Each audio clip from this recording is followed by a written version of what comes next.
Did you get mom and sissa stuff? We're gonna be supporting them from now on. Jason said over the phone, as if it was the most natural thing in the world. As always, Jason only thinks about himself. He probably sees me as just a convenient presence. I've decided to cut ties with Jason and his family. I got it. Just sent my stuff to my new condo too. I replied cheerfully to Jason. Huh? Condo? Jason muttered and then went silent for a while. My name is Cheryl Hayward. I'm 55 years old and work for a real estate company. Working in real estate sales is a continuous struggle. Especially when I first joined the company, there were many challenges. First, there was the task of finding new clients. Since I work at a branch in a smaller city, I first have to find clients who are interested in buying property. Even after visiting numerous homes, I'd often get rejected. Sometimes, I'd get discouraged by unkind words. But by persisting in my sales efforts, I gradually built a stable clientele. Currently, I live with my husband, Jason.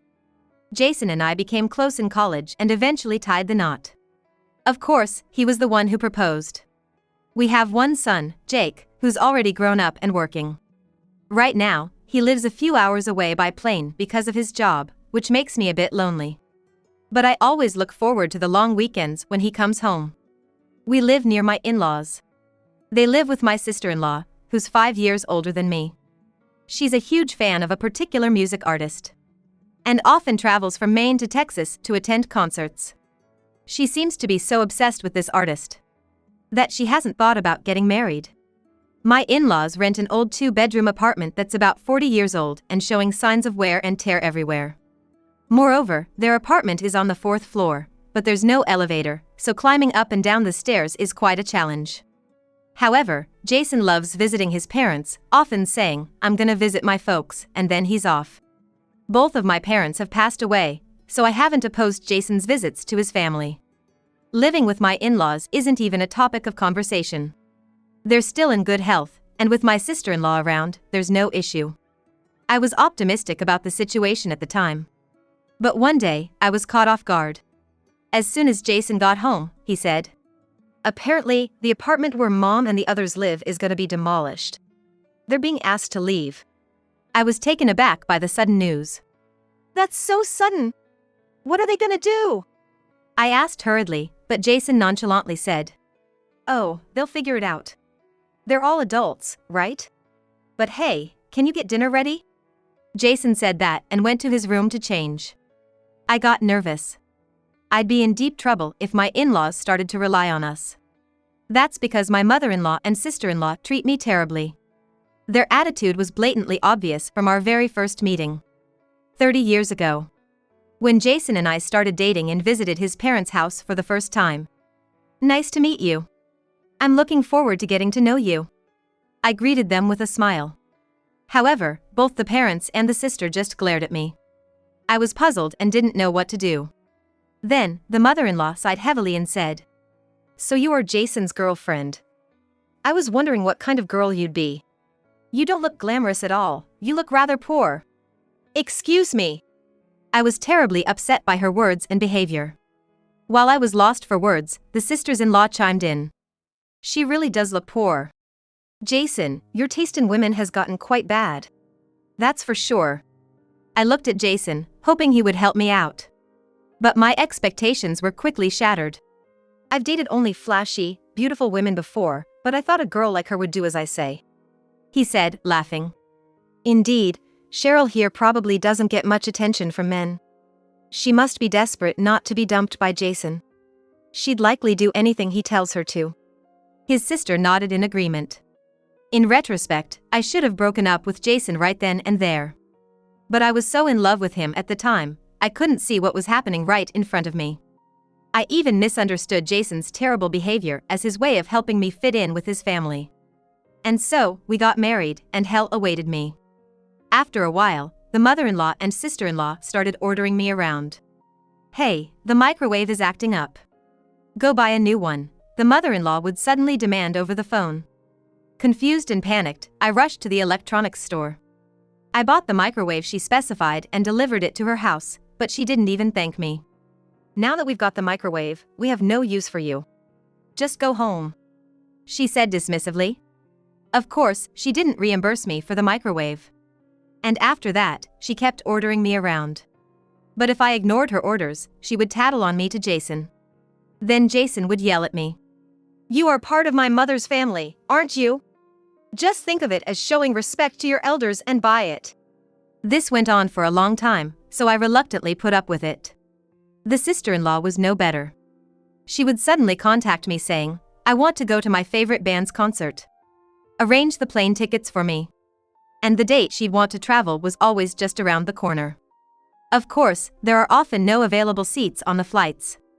So, when I tell her that the flights are all booked up, my sister-in-law suddenly gets furious. What's wrong with you? Why are you so useless? This is unbelievable. Fine, I'll go a day earlier, so arrange a hotel for me too. You're paying for everything since this was your mistake. She would rant and then hang up the phone on me. I ended up paying for her plane tickets and hotel stays with my own salary. The father-in-law was completely under the thumb of his wife and daughter. He's right, you know. What they say is always correct, and you're always wrong. Now go buy me some booze. The in-laws and sister-in-law kept making unreasonable demands, wearing me down. But the problem wasn't just with them. Jason was a huge problem too. It was a Monday night. When I came home, I found Jason sitting on the living room couch. In the dark, with no lights on. I sensed something unusual and asked Jason, is something wrong? Jason responded without making eye contact. I quit my job. I had a fight with my boss today. What? I was taken aback. From what I heard, it seemed like his resignation was accepted on the spot. Normally, it would take about a month to resign due to the handover process. However, in Jason's case, his boss allowed him to resign effective immediately. Even after hearing this story, I couldn't come to terms with it. What are you going to do now? You need money to live. Do you have any prospects for a new job? I bombarded him with questions. Then, Jason casually said, I'll start job hunting from tomorrow. Cheryl will cover the living expenses for a while. I was about to respond to Jason's unreasonable statement. However, he glared at me and said, I married you, saving you from a lonely single life. At least be useful at times like these. Jason continued to watch TV with a sour mood. Once he gets like this, he never changes his opinion. On top of that, he sometimes takes out his frustration on objects. There was even a time when he damaged the refrigerator. I can't deal with him breaking things around the house. Reluctantly, all I could say was, okay, I understand. Afterwards, Jason still hasn't found a new job. He goes out occasionally, but it's unclear whether he is actually job hunting. Moreover, he stopped contributing to our living expenses altogether, forcing me to cut back on groceries. However, Jason eats a lot and has an expensive taste. When I make economical meals, he eats everything, including my portion, and then complains. Are you trying to make a point because I'm not working? Serve me dishes with more beef. Having a stingy wife like you makes me feel pitted. I wonder whose fault this is. Yet, I couldn't stand up to him strongly. Because I still have feelings for Jason. Apologizing, I said, I'm sorry, while feeling mentally exhausted. Then, one day, the doorbell rang, and I went outside. Who is it? There stood two men from a moving company. You're the Haywards, right? We're here to deliver the requested items. The movers said, proceeding to bring the items inside.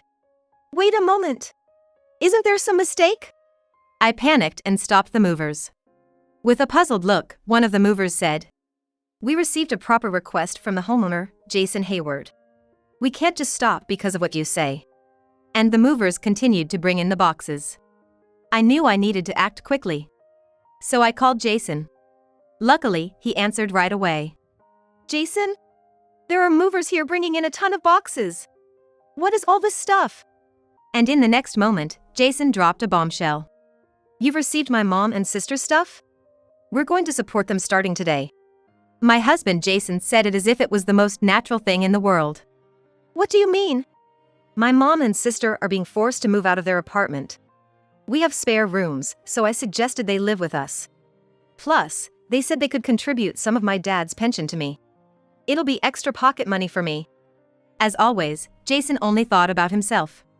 He planned to use the money, which was supposed to help with additional living expenses, as his own pocket money.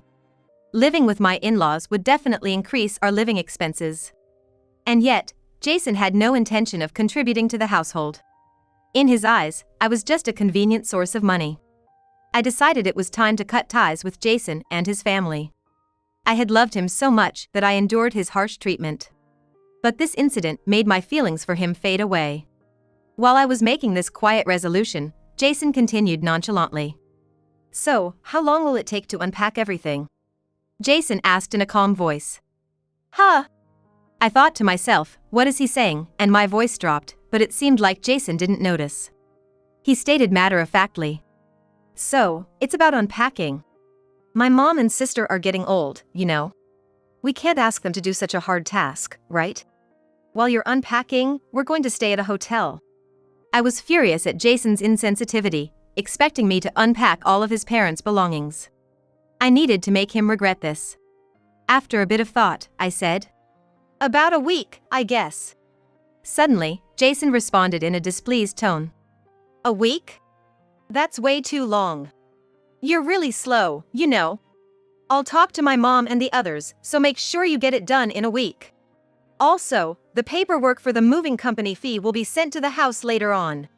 Make sure you receive it, okay?" Jason just said his piece and hung up the phone. Is this how you ask someone for a favor? I was really irritated. "Just you wait," I muttered quietly to myself. And a week later, Jason contacted me again.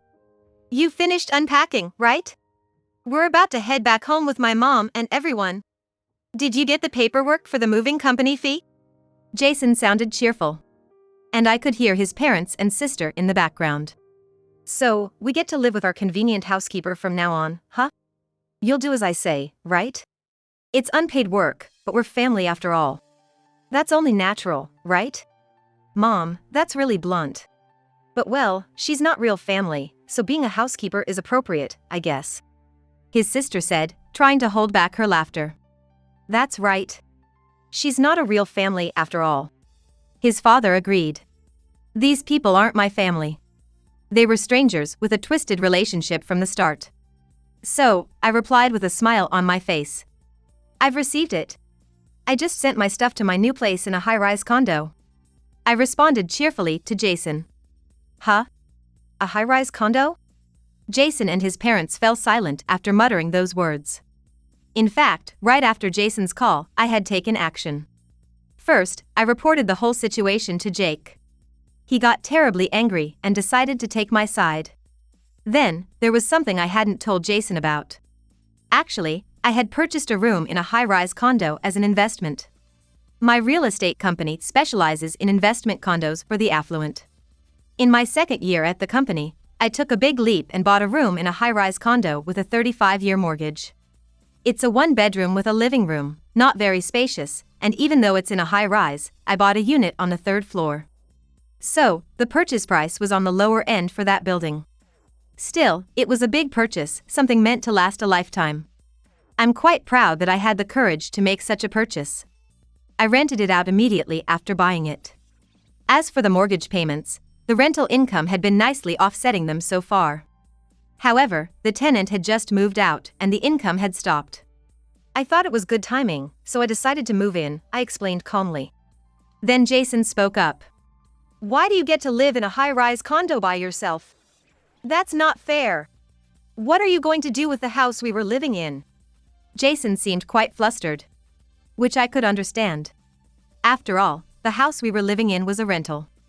Jason, being unemployed, certainly couldn't afford to pay the rent. His parents were living off their pensions. The rent for our rented house was significantly higher than for an apartment. And his sister was pouring all her salary into her music artist obsession, leaving her with almost no savings. I played dumb and answered. "Why not just live together as a family? The lease is under your name, so there's no need for any changes, right?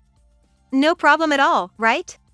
Well, Jason is unemployed, but he'll find a job eventually, so I think everything will be fine," I said cheerfully, but I could sense turmoil on the other end of the line. "Jason, this house isn't owned, is it? The rent must be quite a bit. How much is it, exactly?" His mother started to panic. I can't afford to pay rent since I'm spending all my money on my music artist obsession. And Jason, what do you mean by unemployed? How have you been managing living expenses? And my pension is just a pittance. I can't afford to pay the rent for such a big house. His father also sounded agitated.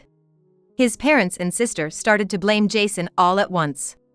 And then, finally reaching his limit, Jason shouted at me. You've been spouting nothing but selfishness this whole time. I've had enough, we're getting a divorce. Fine by me. In fact, I've already consulted a lawyer. You should be receiving the official notice soon. I replied with a smile. Huh? Jason let out a voice filled with utter disbelief. Are you really sure about this? If you divorce Jason, you'll truly be alone, you know? It'll be a lonely life in your old age. My sister-in-law was telling me this earnestly. It seems like she had definitely grasped that I was serious about the divorce. Seeing the situation turn sour, my mother-in-law also drew near to me. There's no need to divorce, we are family, aren't we? Just keep listening to what we say, and everything will remain calm as before. That's right. So stop being stubborn and come back home right now. My father-in-law chimed in as well. I couldn't help but be astounded at their sudden change of attitude now that they were in a tight spot. In the end, they probably just wanted me back because life would be tough without me. While I was thinking about this, Jason finally spoke up.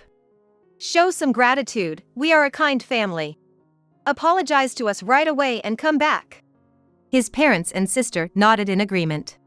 My sister-in-law even had the audacity to say, I'll move into your high-rise condo instead. Just hurry up and vacate the place for me. I had absolutely no intention of going back. So, I made my stance clear. No way. From the get-go, you guys were just after my money and free labor. There's no way I'd willingly return to being exploited like that. Jason and his family started hurling insults at me. Just be quiet, you're getting ahead of yourself. What about Jake? If you make him grow up with a single parent, it's going to hurt his chances of getting married, you know? Jason said, almost as if he was enjoying this. And it's true, he dotes on Jake a lot. He is our adorable only son, after all. My mother-in-law loves Jake dearly as well. If Jake comes back to us, let's live together. Just ignore this idiot, she said gleefully. My father-in-law and sister-in-law also seemed to be in high spirits. I wished their hopes would be crushed into dust. I've told Jake everything. He's on my side now. He despised you all, he might not even want to see you again. I told them cheerfully. Jason, unable to believe it, said, I thought Jake really loved me. His voice sounded on the verge of tears. He used to say over and over how much he loved Jake, saying he was the apple of his eye. So, this situation must have been especially hard for him to accept. Jake. My mother-in-law murmured, her voice filled with tears. My sister-in-law and father-in-law were silent, perhaps they were at a loss for words. In the midst of this, Jason seemed to remember something. By the way, you did pay for the moving costs, right? My mother-in-law also seemed to recall, saying, that's right. Why on earth would they think that I, the person they oppressed, would pay for their moving costs? Especially when we were in the middle of discussing a divorce. So, I answered calmly. I didn't pay. I believe it was a few $1,000s, it's impressive that you can even bring up such an amount. Jason's voice trembled as he responded. I thought you were going to pay it. We don't have any money, and there's no way we can pay. Please, just pay the moving costs at least. My mother-in-law and sister-in-law were also flustered. Jason, what are we going to do? We don't have any money. We even bought new furniture. I thought I could live in a spacious apartment, so I charged my credit card to buy merchandise of my favorite celebrity. I was planning to push the payments onto Cheryl. My sister-in-law exclaimed, sounding almost like a scream. Jason and his parents continued to play the blame game. There was no point in continuing this conversation, it was clear nothing productive would come out of it. So, we'll sort the rest out through our lawyers. I said, ending the call. Then, I calmly blocked Jason and his parents' contact information. Eventually, Jason and I got divorced. However, the divorce negotiations with Jason and his family were quite tumultuous. After all, Jason was unemployed. He was hoping to cancel the divorce and continue receiving financial support from me, just like before. Not to mention, he wanted me to bear the moving costs as well. But all his plans crumbled when Jake, whom he doted on, expressed his contempt for him. During the meeting at the law firm, Jake temporarily came back to our side. And he told Jason and his family, "I consider only my mom as my family now.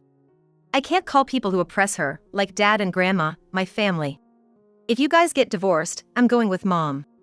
Jake firmly rejected Jason and the others.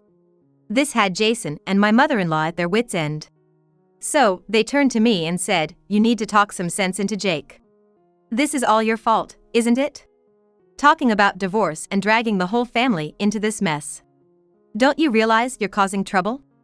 To that, I responded decisively. "So what? You want me to just keep putting up with this and continue being your maid? While Jason doesn't work and doesn't lift a finger at home? And you expect me to live with your mother and sister too, letting everyone walk all over me? There's no way I'm going back to that environment." Perhaps because I raised my voice, Jason and the others were taken aback. I calmed myself down and said, "My family is Jake and Jake alone. From today onward, Jason and the rest are strangers to me. I won't have anything to do with you any longer, and I certainly won't be helping out with any living expenses." Hearing this, Jason and my in-laws had a look of frustration on their faces. Eventually, with my firm resolve and the persuasion of my lawyer, the divorce went through. However, after that, Jason and the others tried to reach out to me several times through the lawyer. "We can't find work, and we're being forced out of our home. We borrowed money for the moving expenses from a loan shark, but the interest just keeps piling up. If this continues, we're ruined. Please, can't we start over? I'll do anything." According to my lawyer, Jason wasn't the only desperate one. My in-laws were also reaching out. "Please, we're begging you to help us financially. Jason isn't working, he just sits at home watching TV. My legs and back hurt, and I can't do the housework properly," my mother-in-law pleaded. "Can't you at least take care of me? The rent and living expenses are piling up, and I just can't make ends meet," my father-in-law begged. Even my sister-in-law had the nerve to say, "It's unfair that you get to live in a luxury condo while I'm stuck here. Let me live with you." Even after the divorce, they all seemed to think that I, their ex-daughter-in-law, would still do as they said. I asked my lawyer to politely decline their requests. In this situation, I figured that if left alone, Jason and his family would eventually self-destruct. As for me, I continued living my usual life in my luxury condo. The one thing that had changed was my contact with Jake. After divorcing Jason, Jake and I started talking more frequently. It turns out Jake has a girlfriend, and they're planning to visit me soon, taking a trip to my place. Maybe, just maybe, my family is about to get a little bigger. Excited at the thought, I started searching online for restaurants that Jake and his girlfriend might like.